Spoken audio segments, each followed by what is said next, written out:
right, today we get to sit down with Tiffany Krusey from Bridge Coordination Services of Washington. And knowing you, it's going to go well beyond Washington, which is super cool. We're going to scale this thing up. But I'm super excited to hang out with you today because you and I have known each other for over a decade in different circles. And I'm really excited to kind of explore that and then talk about what you're doing now and how you're building resources, because you're building a business, but really what you're doing is building resources for the community. And what a better way to kind of branch out. So I'm super excited for you being here. Thank you so much for doing this. Thanks for having me, Tim. Yeah, absolutely. So you and I met, I didn't even know when you came to my old agency, but my guess is probably around 2012, something like that. I came mid-year in 2013. Okay. All right. Yeah. I was close. You were so close. Yeah. And before that, you worked for several other agencies, but we connected doing victim advocacy work at my old agency around the same time when I was running our electronic and home detention programs. And so oddly enough, those things really fit hand in hand just because of the dynamic of the work there. So tell me a little bit about your background and what led you to victim advocacy work now.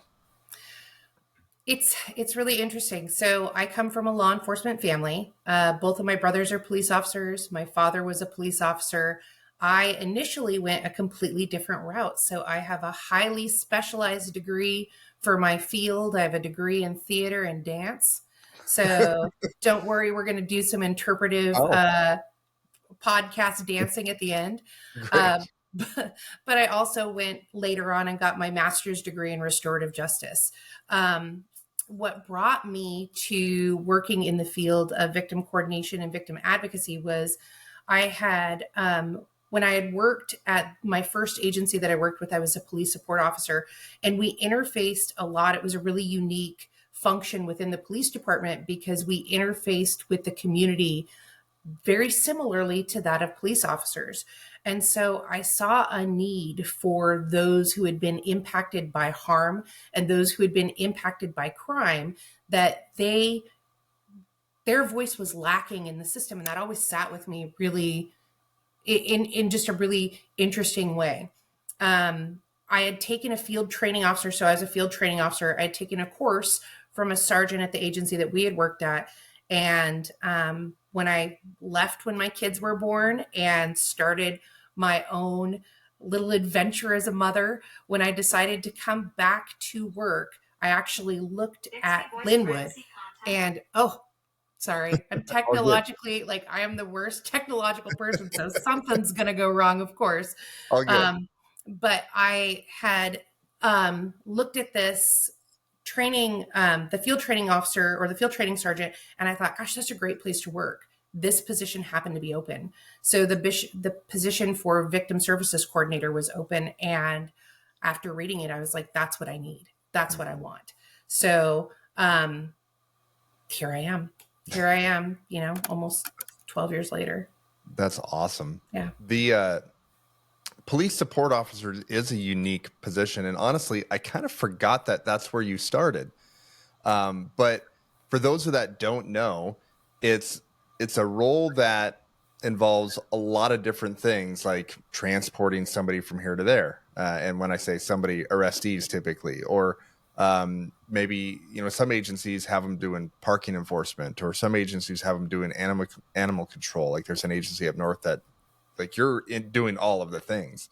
Yeah. So when you say it interfaces, you are, when law enforcement's out there doing their thing, a lot of times the police support officer is the one cleaning things up.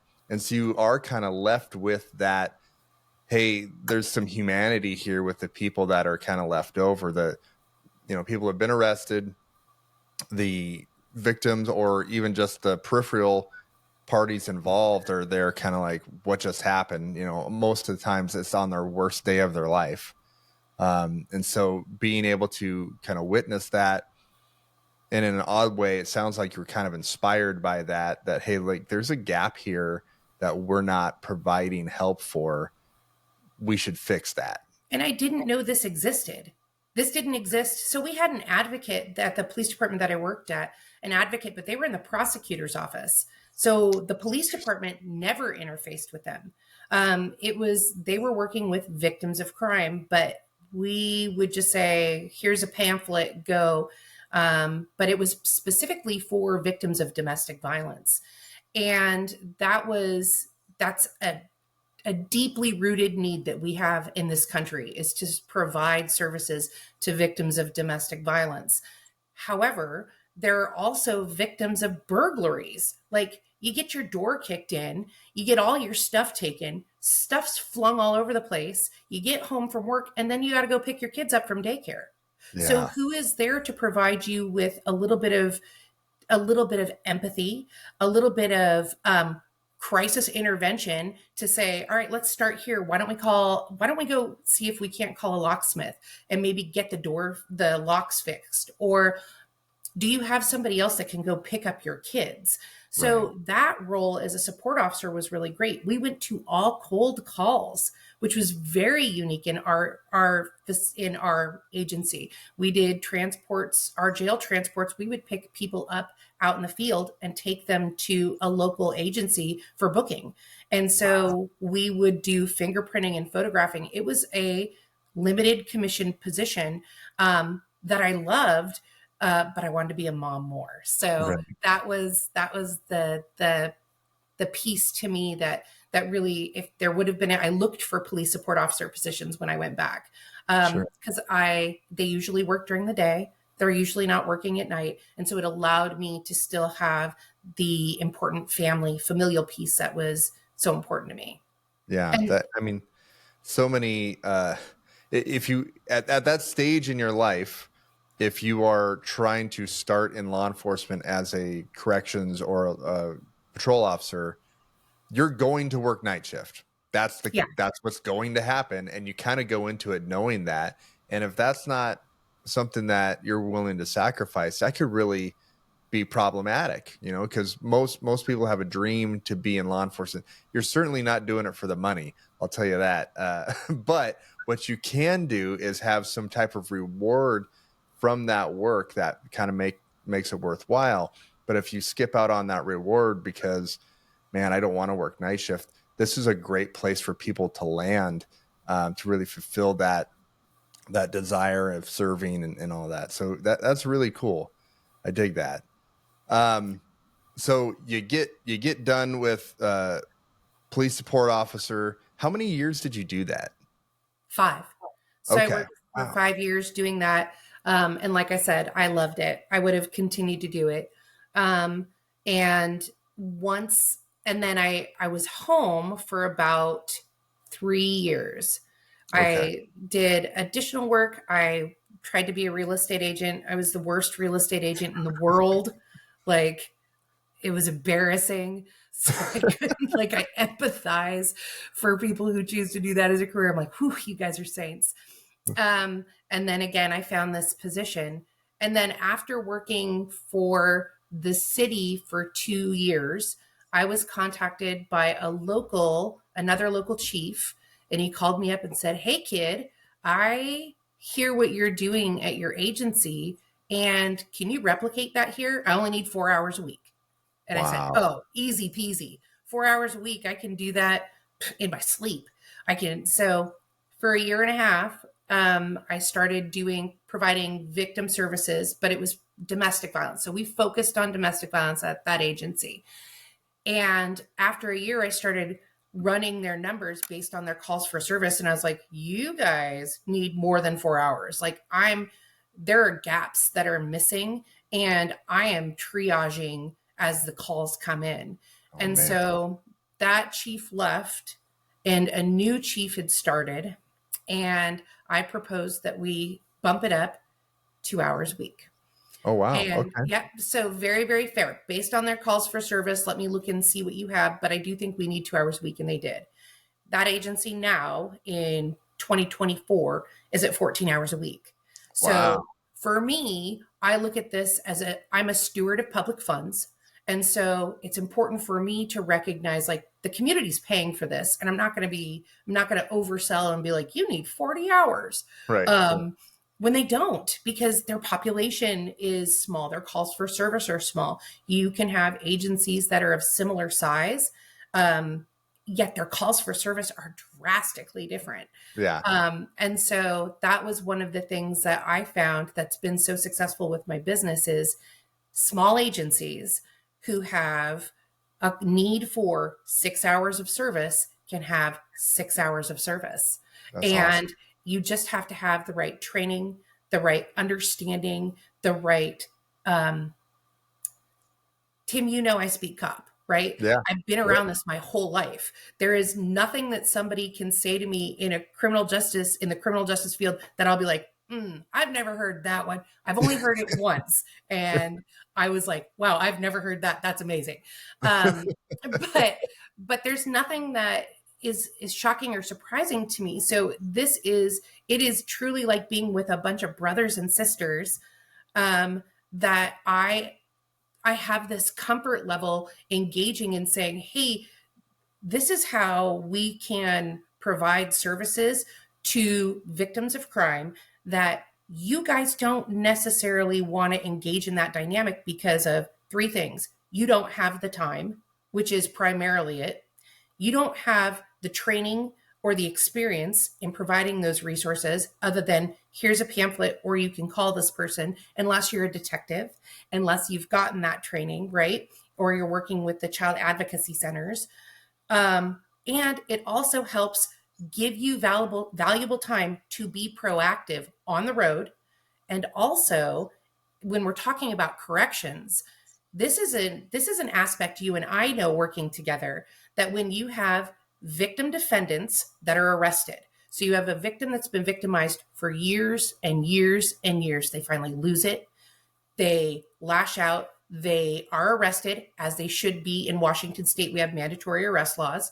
So they are arrested based on that incident-based response, and they get into the jail and they talk with the corrections officers, and somebody goes, well, I think this person's being victimized. You now have a direct contact to communicate at whatever agency. So you could be a correctional officer that's serving for a county, and you can look at their booking sheet and go, hey, that came out of the city of Lancaster, for example. Like, that's not here. It's just a city in Pennsylvania and in California. So you can take a look at that and go, hey, they came out of this city. I'm going to call that city's victim coordinator or that city's advocate and give them information and say, hey, when they get out, you should probably reach out to them. It is Right. another way of serving victims, but doing it from a very humanistic standpoint. We're looking at people more than the worst day of their lives. Yeah. And it's just really kind of a kind of a benchmark in somebody's journey, right? But everybody has those days where this sucks. I'm pissed. I don't feel seen. And if that's your life, sometimes, and I've seen this, people will get arrested because the victimizer will coordinate their response, and then they just to control, Yep. and being able to see that, I've seen it time and time again. And that was the beauty of having you in the same building, is we would see that, we'd be able to go and say, hey, we have this person in custody here, might be a good opportunity for you to talk, right? So it was such a blessing.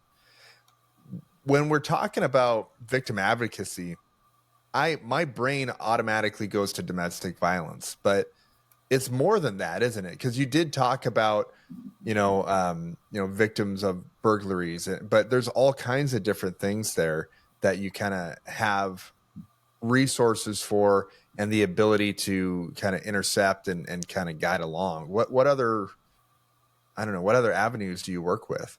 So it's great because victim coordinators, and I get a little sassy with my officers at the agencies that we serve. We're coordinators, we're not advocates. So what that means Mhm. is we too serve in a mandatory reporting capacity. So if a victim that we're talking to discloses exculpatory information, or information that's really important to the case, we write it down and we notify the prosecutors and we add it to the police report. In some agencies, they're like, we don't want you touching it.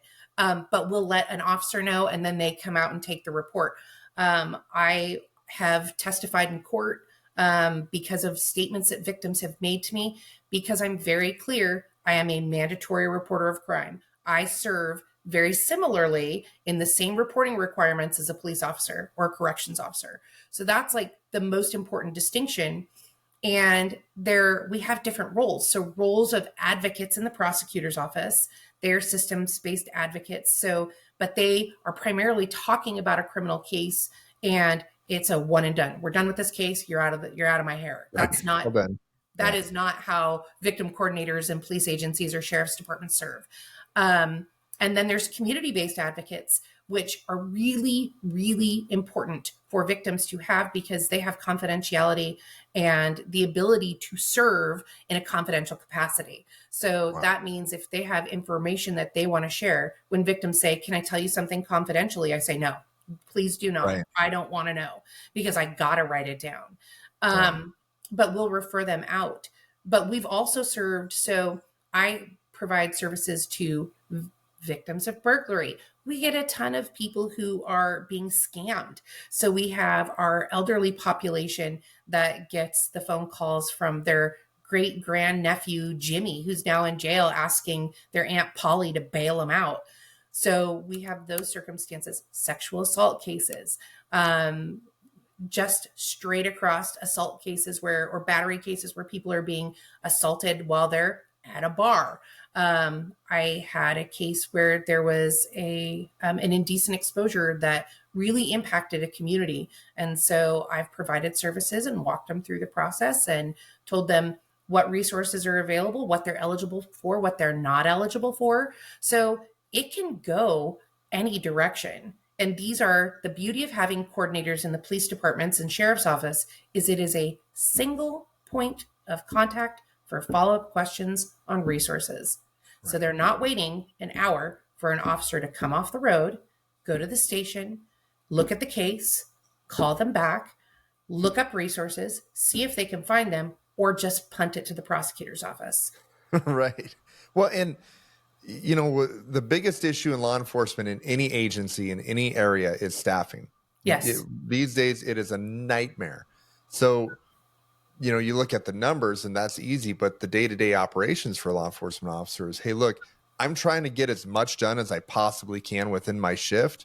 And I don't necessarily have the time to go through all of those different cases to see what the dynamics are. And being able to have a single point of contact is huge for the victim because that's really who you're trying to serve, right? Who we're trying to serve. And that, you know, it's being on a phone tree alone will drive me insane. So trying to be able to just get a hold of one person and kind of figure out what the next steps are, that's critical, man. That's awesome.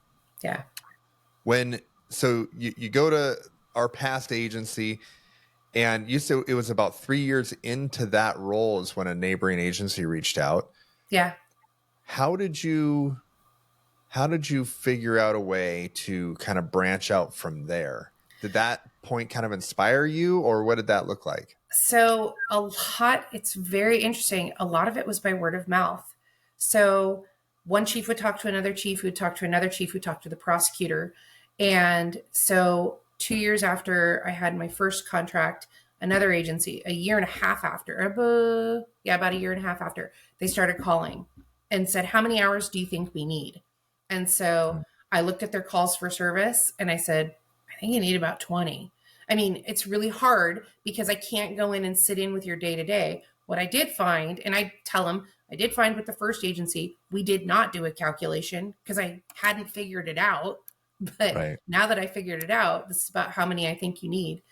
And I was right on the money. And within 6 months, another agency jumped on. Within a year and a half, another agency jumped on. Within a year and a half, another agency jumped on. And now I have 6 agencies that we serve in Snohomish County, Washington. And what I did is I started hiring people. So they would go through a field training program because that's what I knew. That's what is comfortable for me.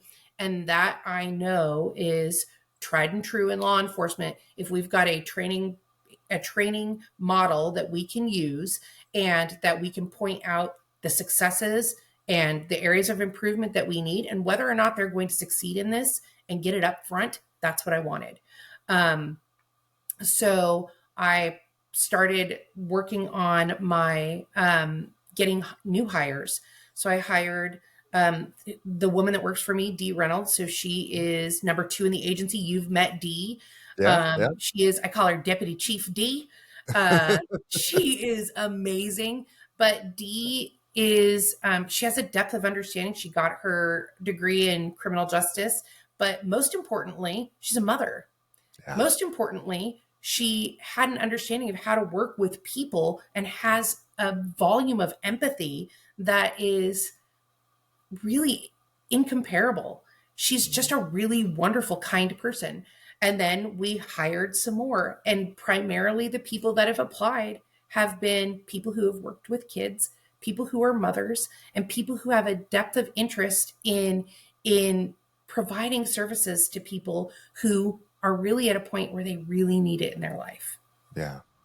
Yeah. Most of the time, I would imagine, people are kind of insulated, right? And they're, if they have to reach out, they're going to reach out to someone in their sphere. But when they max that limitation out, they're probably pretty lost, right? By the time they reach you, they're probably pretty lost and they show up just as is. And so being able to meet them where they're at, with the empathy level that they need, understanding that, hey, this did probably stem from the worst day of their life or one of them. Because I know that, and I'll probably ask you this a little later, but a lot of domestic violence, the first time they go to jail or the first time they have contact with law enforcement ain't the first time that something's happened. This has probably happened time and time again. But being able to understand that and how the dynamics of this stuff works, man, I really think that is an incredible role to have, and what a rewarding and impactful role to have for your staff there, to be able to say, yeah, this is a cool thing that I do. I mean, that's so cool. I'm really excited for that growth there. That's awesome. One of the greatest parts about this position is we are proactive. We are not reactive. So we are actively reaching out to victims following an incident of harm. So once it's happened, we have access to the police reports and we call them immediately. In agencies where they don't have coordinators, they get called by the prosecutor's office, maybe after a decision has been made. So this allows them to have some voice. And we also have boundaries. Like there was a term that was coined that I love and I use it a lot, and it's called compassion with boundaries. And so what we do is we are compassionate, but we say, my boundaries are that I need to look at your safety first. Your safety is paramount to me. So I'm going to make sure that that's what I am sharing with the prosecutors is my concern for your safety. I am going to share with the judge if they allow for me to speak at arraignments or probable cause hearings, to allow them to understand from a law enforcement standpoint, these are our concerns. Right. So it's all about communication. That's so cool. And just being able to be a conduit, right? Because I remember before there was such a role as DV coordinator, they did work with the prosecutor's office. And here's the crazy thing is the prosecutor's office, they had no training in this at all, but they knew the case, and their goal was to, whoever the arrestee was, we're going to get that person. But sometimes that's not necessarily appropriate, right? Sometimes that's not what the relationship needs. Who knows what that needs, but they're looking at it from one point of view of, hey, we're going to get this person, and having a voice to say, well, no, that's not, this is just a weird situation that kind of got at hand, that type of thing. And being able to filter that and just have a voice for them, I think is really critical. One of the things that I will say to the prosecutor's office a lot or to victims when we're dealing with our cases is, what does accountability look like to you? What does that mean to you? Accountability means many different things. And some people want their partner to go to jail. Some people want them to get treatment. Some people just need to have their voice heard. Right. And some people, in their very first steps in the criminal justice process, don't know what they want. Sure. So there's a lot of this, as you said, the dynamics are it's a huge spectrum of dynamics that happen with domestic violence in particular. And so where I may have somebody this time that we're engaging and we're talking, they may feel very differently the next time and the time after. And our goal is to end violence.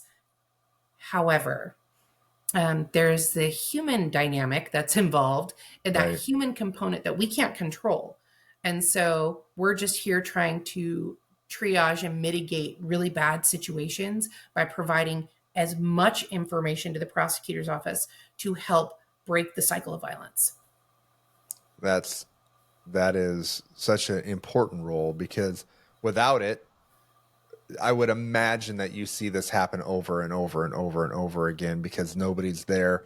The victims and, you know, the survivors of these incidents will oftentimes not know which direction to go to make this thing stop. So they just keep going until they burn out, or they have to make a critical decision. But at that time, they've lost so much, right? So yeah, that intervention piece is awesome. So cool. So let me ask the dynamics of this. And I would imagine it probably depends on the agency, but you go in, you get a stack of reports, and you start looking for cases that are, you know, relative or relevant to your services, right? And then through that, you kind of read the case. How do you get in touch with them? What does that look like? Yeah, so each agency's, we're really lucky. A lot of the agencies are integrated with records management systems that are all like server based. So, and I am a technological ding dong. Like every time I go somewhere, I'm like, please understand, I'm going to break it, or I'm also not going to get it until you show me, and then I'll figure this out. So what we do is we'll get our stack of, we can break it down to, I need all DV cases, or I need all sexual assault cases, or I just run a report. And I, like with agencies that have victim coordinators versus domestic violence coordinators, I will say your detectives are in charge, or your detective sergeant is in charge of disseminating what calls for service we take outside of the DVs. DVs are always primary. But if you have a burg, or you have a robbery, or if you've got something else that you want us to work on, send it our way. And so that's initiated by a sergeant reading a report. They recognize, oh, hey, this is probably a pretty good one, and they'll punt it our way. And my policy is, if any of the agencies ever said, hey, Tiffany, we've got this really bad robbery that happened and it is not DV, I'd go, send it our way. That's what we're here for. So every single one of my employees is a nationally credentialed advocate. I send them through the training, so they are required to go through it, and they are general crime victim advocates. Then we do 32 hours every 2 years of continuing education, and I let them pick their specialty. We work a lot in domestic violence, so a lot of them, choose to focus in on that. Some people choose to focus in on sexual assault or homicide cases, but generally we're all general crime victim coordinators. And then at a certain point, you're used to working with all victims of crime who have different dynamics, and you just meet them where they're at. So let me pick your brain a little bit about that training aspect, because this is really interesting. I have a training company, and I love this. But is there specialized schools out there that you get to send people to, or did you build your own, or what does that look like? So I have my own. I do. So what we do is we go through core advocacy training for the first 40 hours to become a nationally credentialed advocate. Every single state has this. And if you don't have one in your state, then you can go to a neighboring state and get this training. And And it's so transferable, I would it imagine. is. And it's great because it's all done through the Office of Victims of Crime. So they have a list for every state, and that's through the Department of Justice. You just go in, Office of Victims of Crime, Google search it, drop down to the training. They have the training that's online for, it's called the VAT, Victim Advocate Training. You can go into that. It's an online training component, which is great. After you do that, you do have to engage in one of the state-sponsored trainings, but there's so much information and tons of resources that are available for, even if you are a detective and you are listening to this podcast and you go, hey, I want to know just a little bit more about what type of services we can provide. I've got a small agency. I would look at VAT or call me. I will always direct you where I think would be a great place to go. Or email me. I'll send you off the information that I can. I do that all the time. I have victims and victim coordinators that call me from different states that find my information, and I just send them information. Because the more of us that know, the better support we have for those who have been impacted by harm, and the better the criminal justice system can feel. Because It can be pretty cold, I would imagine. It is cold, and it can be a very long process. So understanding how you can have these little moments where you can update your victims that make them feel heard is really, really important. And I know I kind of got off topic, but so VAT training is a great one, core advocacy training. And then primarily the people that I make sure they go through training, in-house training that we do. So we do trauma-informed care training. I've provided that for over 300 law enforcement officers in Snohomish County. It's a 4-hour training. Wow. We did a JSR, so a jail skills refresher training, where I did a 4-hour training on trauma-informed care within jails, and specifically like pinpointing, hey, everybody that's coming in has so much trauma. And so when you're working with them and they alert you to being a victim of a crime, these are things that you can do. So it's, I think, helpful in the long run to have it come from somebody who understands you are seeing people in the jails and in our corrections agencies that are not behaving on the best day of their life. And right. They are not showing you the best version of themselves. But underneath that, there is a version of themselves that is somebody's son, daughter, father, mother, brother, sister. It's really important for us to remember that. Yeah. I mean, and that's kind of how we tried to treat people, right? When they come through that door, one of my mentors, Al Lavoie, I don't know if you remember Al. He might have been gone by the time you showed up, but Al, he had a policy in that for himself, not an official one, but it was, I won't read narratives. I will not read the narratives, because he didn't want to know the details. He just wanted to be able to see somebody where they're at, look at their behavior, and treat them in accordance to that. When their behavior changed, because most of the time they come through the jail, they're pretty hot, right? They're not in a good mood. Turns out getting your freedom taken away from you isn't something most people enjoy. But when they start to cool down, because we didn't hold that narrative against them, now we're in a place where we can kind of connect a little bit more, and that has always served me when I was in the field there. But at the same time, a lot of those things, I would imagine, and you probably have a lot more information on this, but when it comes to domestic violence, even on the person who's been arrested, even on that person's side, there's some type of trauma. There's some type of story that came with that as well. Yeah. And so a lot of these things are just cyclical. And so I think not being able to, or not having to really delineate and say, no, not you, but I'll talk to you, that type of thing. And just being there for all coordinating, I think is really, really cool. Something that you guys do, because I imagine that training goes and covers a lot of that. Oh, it totally. And that when you look at, there's so many videos and trainings that you can take on trauma-informed care, but when you look at just those of us that choose to work in this field, we have big hearts. And within our own experience, every single one of us that work in this field know somebody that has been impacted by domestic violence. Mm-hmm. Every single one of us. There's not one person that I take a room full of cops and I go, or corrections officers, I take a room full of us and go, everybody close your eyes. And I'm the only one with my eyes open.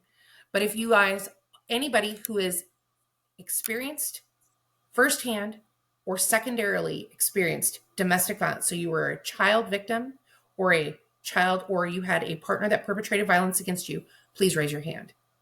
The numbers are astounding. Yeah. I would imagine everybody. At some point. Everybody. And like there's even, or to add in their tertiary, that like somebody close to you that's been the victim of domestic violence. I talk about this a lot in my trainings. My first exposure to domestic violence was at 14 years old. I was at a play, of course, down in Los Angeles. I was with a friend. We had gone on a school outing to go see a play. He is this big, huge guy. He and I were standing together, and we turned and looked because we were chit-chatting outside at intermission. And we turned and looked, and I saw a classmate punch his girlfriend in the stomach. Oh my gosh. For me, who grew up with brothers, was like, we don't do that. I'm going. And he grabbed me by the back of my shirt and said, nope, not today. He goes, he's a lot bigger than you, and we're not going to do this. Thank God, because he was right. That guy was a lot bigger than me. And I like your spirit, though. That's good. Oh, man, I was going. And he said, I'll take care of this. And he happened to be a football player, and he was on the varsity team, and this kid was a freshman. And he made sure that he told the coach, and I'm sure there was a lot of other things, but that never happened when we all were around again. Now, what do I know? It happened when they were alone. Yeah. Right. But the fact was somebody said something. And this was a very, very, very, very long time ago. Yeah. Like 10 years ago. But really that story is indicative of countless stories that people have seen something, and it's like Inside Out, core memory. And that's what they have. And I think probably when you're doing these trainings, focusing on that and starting that out first really helps bring somebody's mindset to, oh, this isn't just a transactional thing that I have to do for my job. This is people.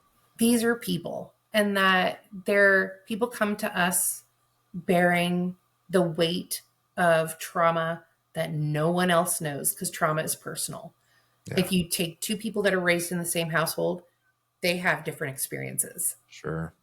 And so that's very indicative of relationships and just accepting people when they come. You don't have to accept their nasty behavior, but you do have to say, this is this person, they're coming towards me, and I understand that they have all of this history, and I just want to share in giving them space to learn about ways that they can get better, learn about ways that they can make changes if they choose to. Right. If they choose to. Yeah. And you mentioned trauma-informed care, and I'll tell you, I have a peripheral knowledge of what that is. I would imagine that there's a lot of people that are going to listen to this who've heard that term before, but don't really know what that means. And I'd love to hear a little bit more about that. So trauma-informed care is engagement with individuals, understanding that they're coming to you with their own set of trauma, their own set of history, their own set of understanding of the way the world works and how it has worked for them. So their experiences will guide how they behave, and how we can engage with them, understanding that they're coming to us with all of that history, and how we're trying to minimize additional traumas. Now, as a police officer or a sheriff's deputy, when you have to go out and arrest somebody, at that point in time, your goal and your job is to make a scene safe and to hold somebody accountable by enforcement action, right? Right. The focus is not necessarily trauma-informed care, right? We got to make Right. it safe. And we may not be able to say, how are you feeling, Jimmy? When we're trying to fight with him and get him in the back of the car. Right. The next step in this process is understanding you can have this engagement with people where you have to take enforcement action. But once you get them back and settled, you can say, listen, what we really want to do is make sure that you have your voice heard as well. And we want to make sure that we're giving you the things that you need at this point in time within reason, and talking to them, not, and it is hard.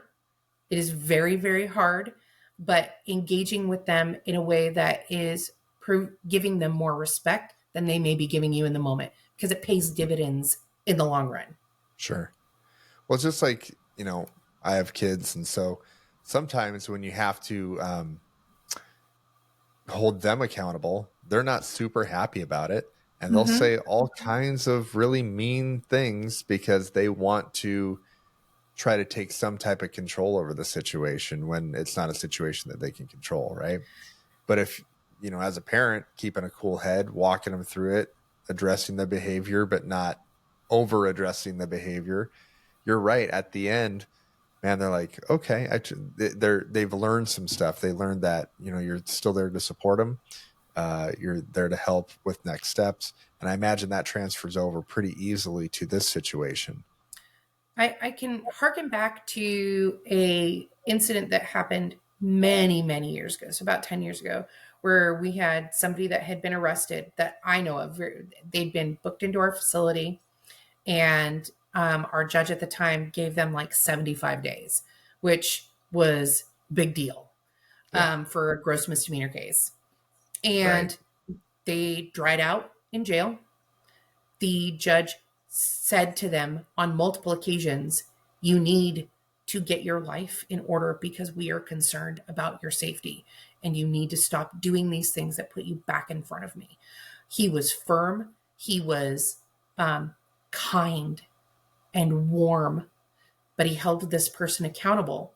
And this person came back year over year and showed their sobriety coin to not just me, because I had worked with them as well, but to other people that provided services to them within our facility. So this was a moment that accountability to me really drew that line and said, I wouldn't be where I'm at today if somebody wouldn't have held me accountable. Right. And so there is that really important piece of accountability, but it's also understanding like that might not have worked the first time. They probably needed, they probably needed to have that. They needed to be leaned upon a little bit and have the ability to kind of fall down a couple of times in order for them to recognize, I have fallen down trying to do this myself, and now I need to be accountable. Yeah. Yeah. It'd be an amazing thing if humans could just get information like the Matrix and now they know Kung Fu, right? But that's not how we learn things. And certainly not how we learn behavior changes. And so Right. Sometimes it does take a minute, and that just means that those people are human. Yeah. Especially when it comes to substance abuse. And I would imagine that a lot of the clientele that you're dealing with, substance abuse, kind of go hand in hand with Yep. a lot of. I would say so. There's a lot of substance use that's going on with either partners or both parties are using. I am not above saying I'm really concerned because there's, according to the report, there's a ton of drug paraphernalia in your house. Right. I'm concerned, right? Like, do you need to get into treatment? Because if that's the case, we've got a social worker here that I can get on the phone. I can get them out to your house and we can start that process if you're ready. And if you're not ready today, when you're ready later, let me know. It's just leaving doors open. And that's the biggest piece, I think, for coordinators is we're dealing with so many different levels of people at different spaces that we're just leaving the doors open. And that's the biggest reward for me. I just did a training the other night for a community academy where we talked about domestic violence. I talked about a historical historical law enforcement response to domestic violence, and then how it's significantly improved and gotten better here in Washington State over the last 50 years. And we talked about, like, one of the community members said, "Can you tell us a good story?" And I was like, "Oh my God, I've never thought about that." Like, and I said, "Oh, thank you so much. Yes, I can." And I was shocked because I was like, "Wow, man, I sound like a Debbie Downer every time I talk about this. I end it on a sad note. Like, Yeah. you guys need to make sure, don't intervene, but make sure you're like letting people know there's support services out there." So I talked about this one case where this woman that I had worked with for years, and it was order violation after order violation. And there were assaults that had happened where she'd been the victim and she wasn't ready to let go. And finally, somebody had done a video about me on Facebook for the agency that I worked for. And I was like, all right, here, the trolls are going to come and they're going to, right? I hate having videos done about me. And she called me and she said, "I saw that video about you and I want to let you know where I'm at." So she sent me a family photo of her and her kids that I still have. And it was a picture of her and her kids around her. And she said, "I am a preschool teacher. I am self-sufficient. My kids are doing great in school. And it is all because of you." And I said, "It is not at all because of me. It is because of you. I just kept the door open." Right. And that's truly what it is. Right. So there's awesome things that happen. People have the capacity for change. They just need somebody to be their cheerleader and go, go, go, go. Yeah. You know, you mentioned something there about the traditional or historical law enforcement response. And you probably know the information, but I think it was in the mid 90s when here in Washington State, they made a mandatory arrest law. And before that, I don't even know what we did. I don't know what happened with that, but can you talk a little bit about what that looked like? Yeah. So historically, I mean, if you look at domestic violence as a whole, prior to truly the big push for the domestic violence movement was the women's movement, the civil rights movement, the anti-war movement. So like in the 1960s, there were these huge social movements talking about change. We had equal pay for equal rights, equal pay for women, my body, my rights for women. So we started like bringing attention to gender-based violence. And what the traditional response prior to that, like in the 1950s, was if the police came, the traditional prevailing view across society as well was a man's house is a man's castle. This is private family business. We're not getting involved. Wow. So as right for us who are now in our golden years of young adulthood, golden years of young adulthood. Maybe that's a nice way of saying I'm getting up there. But all I remember is that if there was a police got called out to a call for domestic violence, someone's going to jail. Right. In my historical perspective. I have old cops that I have talked to as well, not just the research that I've done, because this is my career in my life, that have said, "Oh yeah, 100%. We would go out to people's houses in the 60s and 70s, and into the early 80s, we would go out and we would say, 'Hey, if you two don't knock it off, we're coming back and one of you's going to jail.'" So it was like the traditional term of it was mediation. They were going out to mediate. Quieter, please. Fight quieter, right? But the idea, I mean, if we think historically about law enforcement too, that we didn't have computers in the car. Right. So the time to get from point A to point B was a lot longer than it is today, even into the 90s, right? So we didn't have the same capability. It was radio, it was phone call. So when you called, you didn't call 911, you called the operator. And then the operator transferred you to the police department. Then the police department called the dispatch. Dispatch then had to either call the office where you were sitting and waiting for a call to come in, and then you left from there. Or if you were lucky and in a big city with radio, you'd get radio traffic. So Wow. the time to respond was a lot longer. So by the time the cops got there, they were mediating and they were like, well, they're not even fighting. What's a big deal? Right. So, and I'm not saying it was right. It was not right, but that's That's what we had. traditionally, Yeah. right? That's where things were at. Well, then, like the psychologists and family advocates, the grassroots organizers, man, they pushed this and they were like, the police have to do something. The homicide rates amongst intimate partners is through the roof. And so, and that was like, there was a study and I cannot find it. It was something that I found years ago. But again, one of those core memories is that 75 in the 1970s up until the early 80s, according to this study, again, I can't find it, but it said that the homicide rate in San Francisco alone, that about 75% of the homicides were DV related. Like Really? crazy. So this Really? was what? I That's can't find that crazy. stat anywhere, but it's stuck in my brain. And so that's why I'm like, oh my God. And it's somewhere. I have it on a piece of paper somewhere. It's just trying to figure out which year I saw it and what file it's in. You So probably referenced it 1,000 times because it's there. It's there. it's But there. I wouldn't say it if it wasn't there. So, and it was a nurse that did the research. That's what I remember. It was a research that was done by a nurse.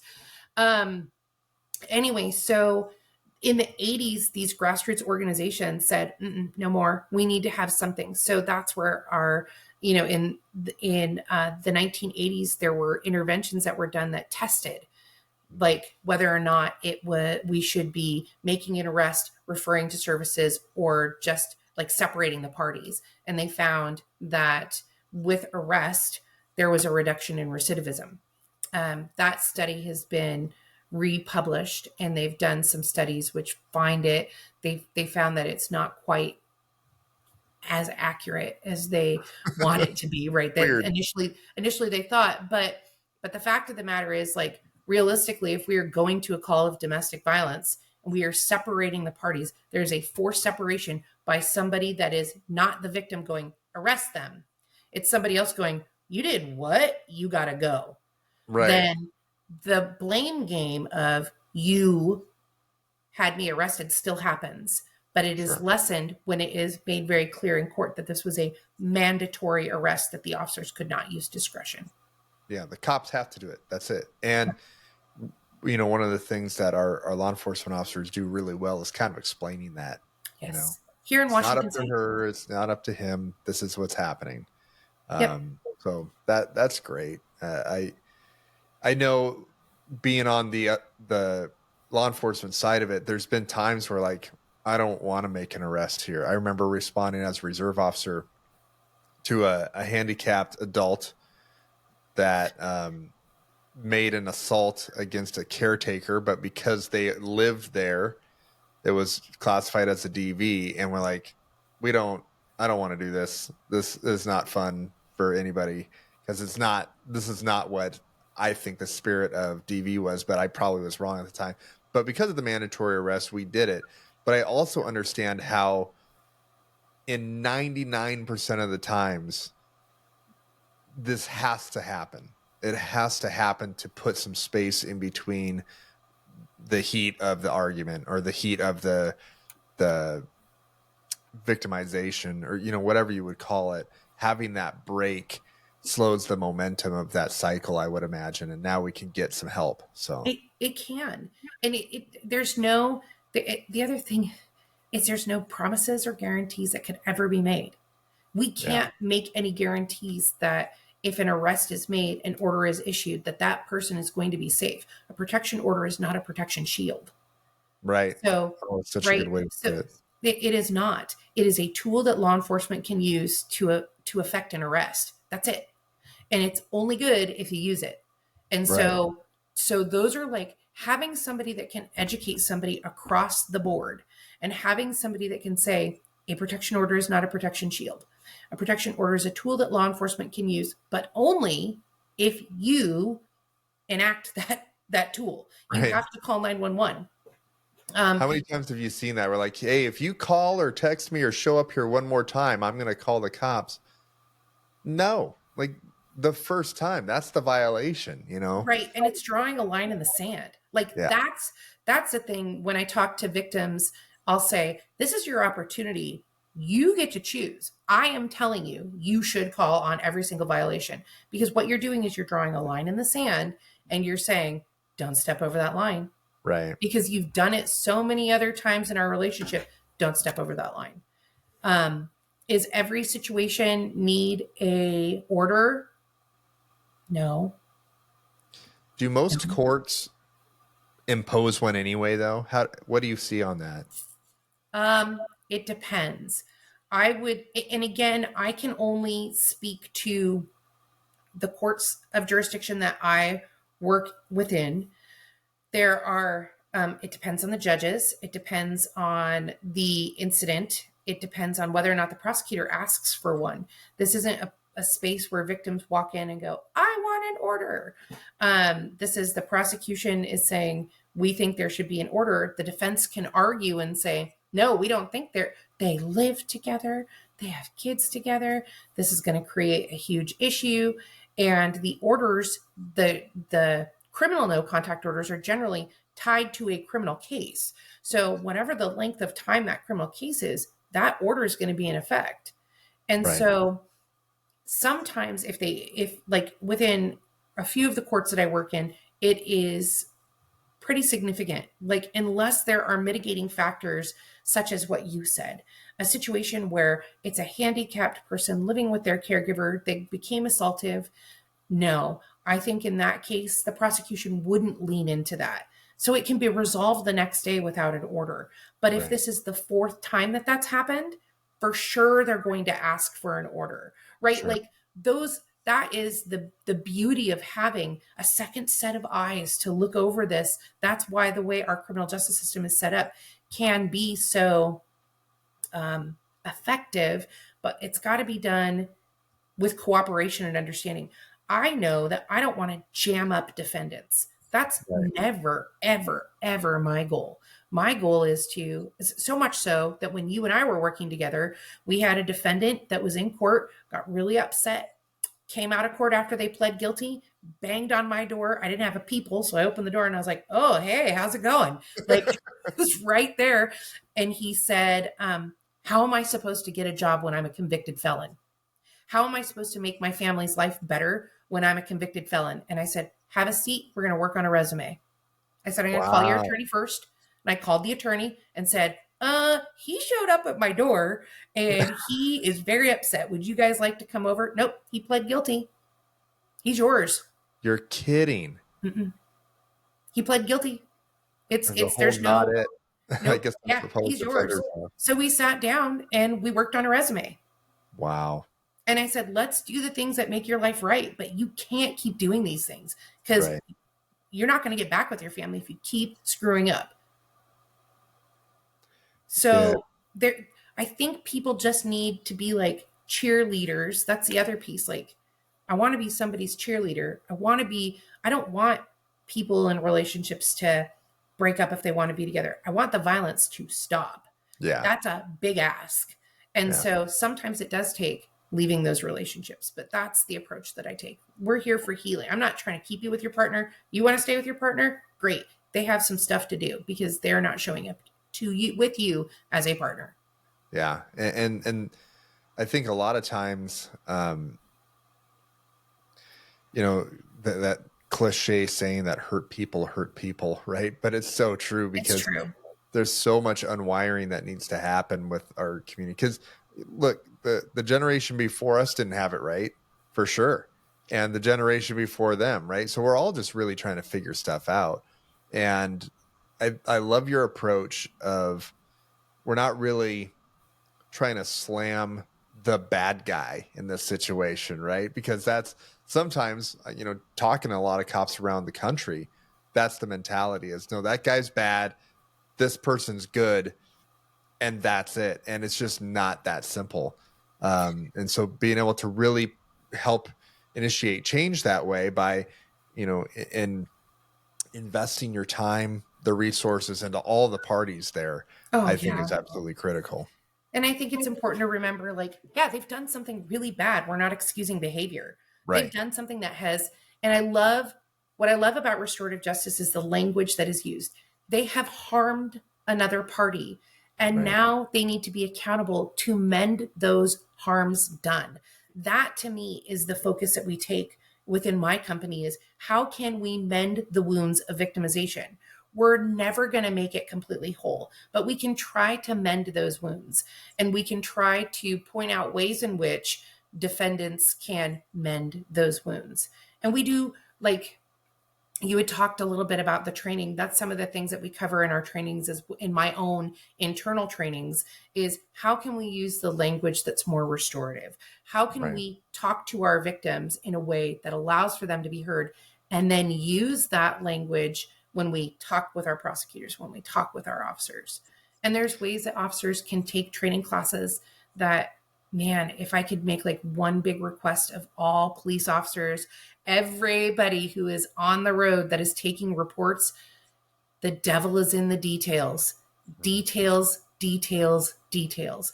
Because your prosecutors are leaning on you to get that information when they're setting bail, when they're asking for conditions of release.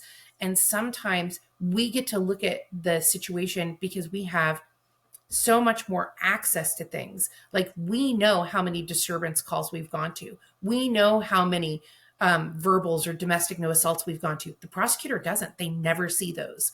So Right. if you know, we've been out to this house 10 times, and every time we go, Jimmy's standing out front, beating on his chest saying, you can't come to my property, and calls his wife his property. And she says, you can go, but this is the first time that you've ever seen her harmed. Put it in your report. I Right. think those are really important things. So those are some of the things that I train the law enforcement officers and the agencies that we work with, like best practices in domestic violence police reports. It's why those verbals and those domestic no assaults and the disturbances are important. Victims can use those, make public records requests for getting protection orders that have nothing to do with law enforcement later. So Wow. it's helping people. So yeah, those are all the That things. just looking and knowing what your company does and all the places that it kind of reaches, training is such a huge component to me. But I can tell you, as a new officer, they don't really get a lot of DV. They know how to make arrests, they know the DV laws, but they don't know the nuances to those cases, right? And having you coming in and teaching those new officers, or even the seasoned officers, hey, have you thought about this? Or this case happened and this is what we learned from it. It's just so critical. Some of I the other work stuff you do. Oh, sorry, go ahead. I worked with, and just kind of harken back on this, I worked with a guy for years who was very grumpy. And he was, I love him to death. So we go in on this to do an interview with somebody. And I said, will you just do me a favor? I'm not going to say a word. I'm just going to sit in there with you because I'm going to be supportive of the victim, not you. And then, I'm there to support you as well. But I said, will you do me one favor and just say, how does this make you feel? That's Mm. it. That's all I want you to do. And he goes, fine. So we sit down, and it is not a person's crime. So this is not an assault. This is not a rape. This is not anything that has to do with physical violence. This is a property related crime. And so we sit down, and he's sitting in there, and he takes this big deep breath, and he goes, how did this make you feel? And she starts sobbing. Oh my God. And I'm like, oh, this backfired for sure. Threw the He's grenade at never him. gonna let me live. I'm never gonna see the end of this. And she gives incredible detail to what happened. She gives incredible detail to the layout of the house. And she gives incredible detail to how this crime impacted her, to which he was feverishly writing notes. So Wow. we step out. She leaves. He and I leave. I come back a little bit later, and he goes, I will never say this again. You were right. And then he turned around and walked away. And I was like, that's the day. Today's the day. I won. That's awesome. But Mark it on your calendar. it worked so well. The devil is in the details, and people can really lean into their how they feel and give you so much more detail. Yeah. And I think some of the old crusty officers would argue, hey, look, I'm not going to change the way I talk to somebody just to make them feel better, right? But the truth of the matter is that a lot of times when we meet these people, they have been slapped around, not even just physically, but just mentally, emotionally, to the point where just looking at them the wrong way can put them over the edge, right? Mm-hmm. So knowing that, why wouldn't we want to have more calming language? And the reality is words matter, right? And words matter for different things. And so being more accurate in the language that we use, or having more compassion in our questioning, like you just experienced, I mean, I think that can only serve us, right? It doesn't hurt us Yep. at all. So why wouldn't we do that? Yeah. Don't ever use the word, well, sparingly use the word uncooperative victim, sparingly. In your reports, right, they were Yeah. reluctant to engage in the process because that Right. opens the door for them to engage when they're ready. Right. Reluctant to engage in the process at this time rather than uncooperative. If they're uncooperative and they're like, "Meh, meh, meh," like Yeah. fighting with you, yeah, that's Right. uncooperative. There's a difference. Yeah. Yeah. Yeah. Oh, it's so meaningful. I love that. So if you're an agency out there that is interested in building a program that is specialized for your agency, what is their first point of contact to getting you? What can you do to help really explore your capabilities within their agency? Email me. I do feasibility studies. I do development and implementation plans. I do training plans. So if you have somebody, you say, hey, Tiffany, we need to do a development and implementation plan, then we need to train somebody. I have a training program. It's the same exact training program that I put my employees through. We can do it remotely, which is nice. The beauty of this job is that through the pandemic, as terrible as it was, some amazing things came out of the pandemic, such as this. Yep. Like, we would have never thought in a million years of doing podcasts or Zoom meetings with, like, you couldn't see your friends. So Zoom, all of a sudden, you're like, this is pretty great. Yeah. So we've used that to do, during the pandemic, we did primarily all remote services. And what was interesting is there were so few, the volume of cases had gone up so much, but we had so few cases that fell through the cracks because we were on it and we could have direct communication. Everybody was communicating and now became comfortable with this platform. So Nice. we've provided remote services for agencies through the pandemic. We provide remote services right now for one agency. So you could say, we want all remote services and we just need to find out how many hours we need. I will tell you what I need from you. This is the information I need.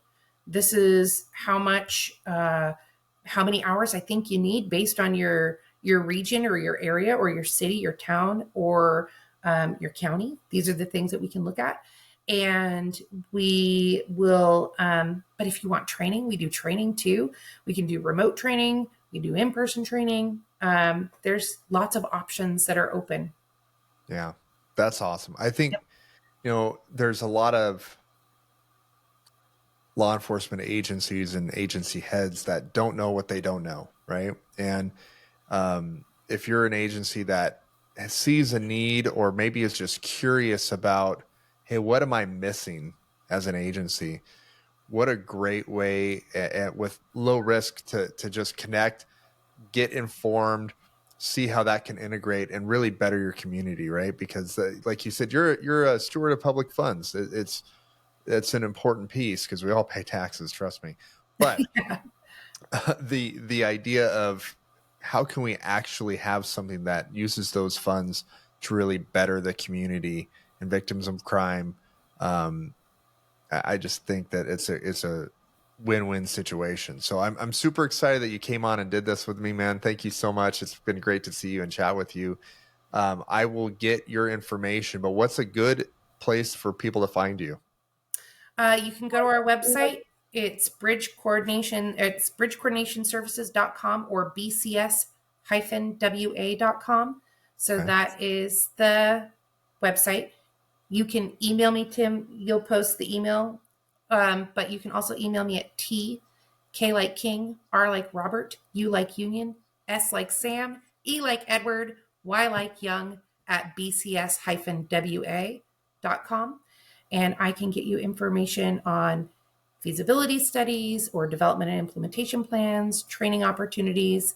We're working on updating the website here in a couple of weeks. So, we've got a lot moving, a lot going on. I love it.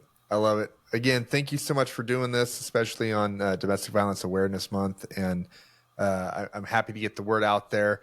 We'll get all that information out to people. And just thank you again. It's good to hang out with you. Thank you so much. And thank you, everybody. All right.